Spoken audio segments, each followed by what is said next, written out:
Time చూస్తే 1 అయిపోయింది. కిచెన్లోకి వెళ్ళి అమ్మ ఏం చేసిందా అని చూస్తే పప్పు చేసింది. మా అన్నక పప్పు అస్సలు దిగదు. నేనైతే చికెన్ తినాలని ఫిక్స్ అయిపోయాను. అది కూడా గోంగూర చికెన్ అని ఫిక్స్ అయిపోయా. ఫస్ట్ అయితే గోంగూర మిర్చిని ఇలా ఉడకబెట్టేసాను. దాన్ని మంచిగా ఫ్రై చేసేసి మిక్సీ పట్టేసి పక్కన పెట్టేసుకున్నా.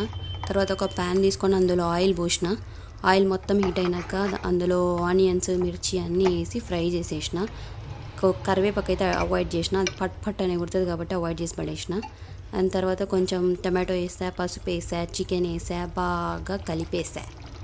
చికెన్ అంతా మంచిగా ఫ్రై అయిన తర్వాత కాసేపు అలా ఉడకడానికి టైం ఇచ్చా. తర్వాత అందులో గరం మసాలా, కారం అన్నీ వేసి ఇంకాసేపు ఫ్రై చేసి కాసేపు బాగా ఉడకనిచ్చా. ఉడికిన తర్వాత ఈ గోంగూర పేస్ట్ వేసి అందులో కొంచెం వాటర్ వేసి ఉడికించా. ఇది వేడి వేడి అన్నంలోకి వేసుకొని తింటే ఉంటుంది, అదిరిపోద్ది. మీరు కూడా ఒకసారి ట్రై